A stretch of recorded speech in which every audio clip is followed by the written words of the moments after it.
Well, it's a pleasure now to talk to Libby Swanepoel, and Libby is a lecturer in nutrition and dietetics and a program coordinator for the Bachelor of Nutrition. And Libby's research sees her working across food systems for global development, and her primary interests include food security, community capacity building and gender development, with a particular focus on women and families. And Libby currently has projects across the Indo-Pacific region, including Kiribati, Samoa and Solomon Islands. Hello, great to be talking to you. How have you found the first day of Seeds of Change, or the second day really? It's been great. It's really been quite inspiring. There's been lots of great speakers and people from 45 different countries, and really nice to see people coming from different backgrounds, but bringing them together to fight really tackle special, the one approach is good. Now, your primary interest is food security. How important is gender equality for the issue of food security? Oh, I think extremely important. I think food connects us all. It doesn't discriminate at all. So man, woman, or adult, child, rich, poor, most of us like to eat, but we all need to eat.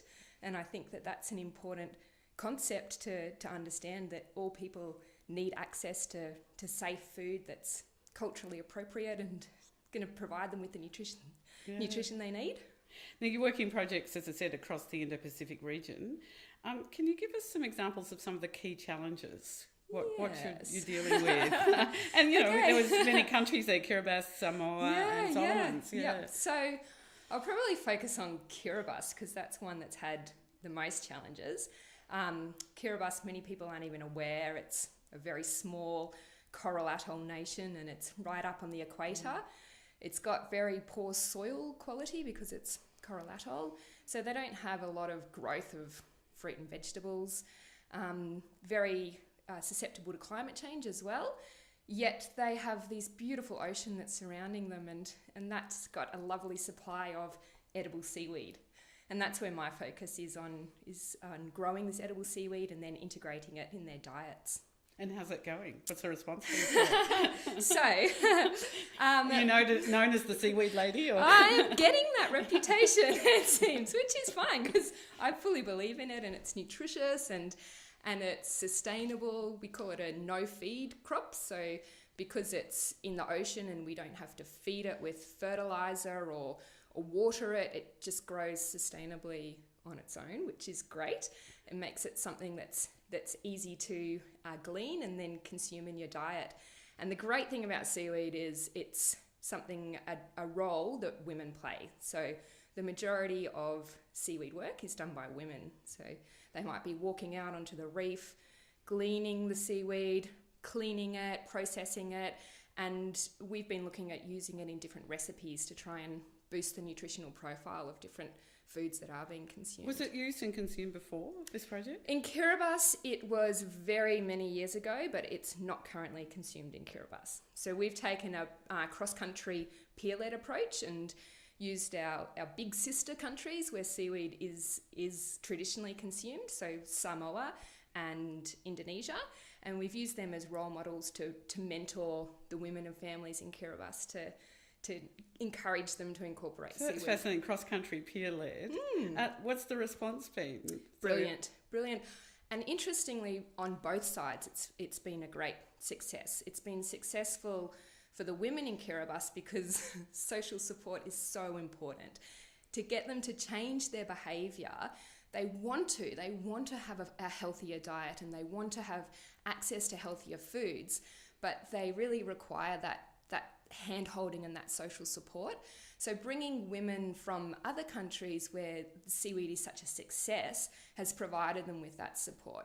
And then on the flip side, the women that we brought from Samoa, they didn't have a passport until this project. So to come out of their comfort zone and to recognise that they're such an expert in something that is just the norm for them, everybody in their backyard collects seaweed as a snack, was really empowering for those women as well. That's fantastic. Yeah. And so I suppose I'm assuming seaweed is consumed in very different ways in Indonesia to Samoa. Yes. So did the people on Kiribati prefer is that closer culturally? Or? Actually, it would be Samoans are closer culturally to the people of Kiribati, and they consume a lot of fresh seaweed, Okay. which works in Kiribati because they don't have as readily accessible pantry staples as they do in Indonesia.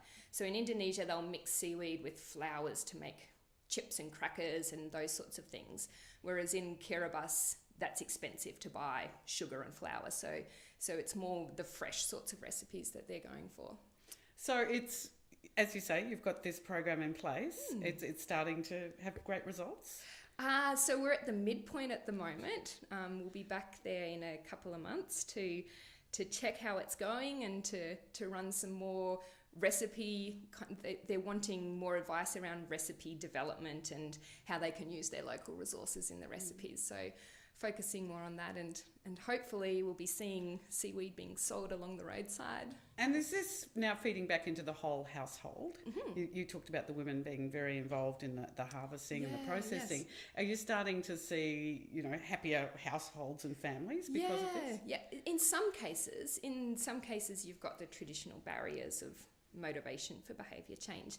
But in those who are adopters, you can see those benefits for the whole household, and they have a real community feel, and their villages are close knit, and they do encourage roles to be taken not just by women but by children as well, and by men as well.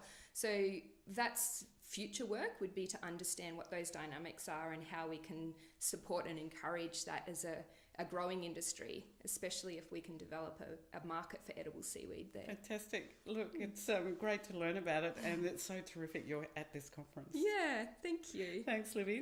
That's Libby Swanepoel, a lecturer in nutrition and dietetics and program coordinator for the Bachelor of Nutrition, and working there on that really interesting cross-country peer-led approach. Thanks so much. No worries.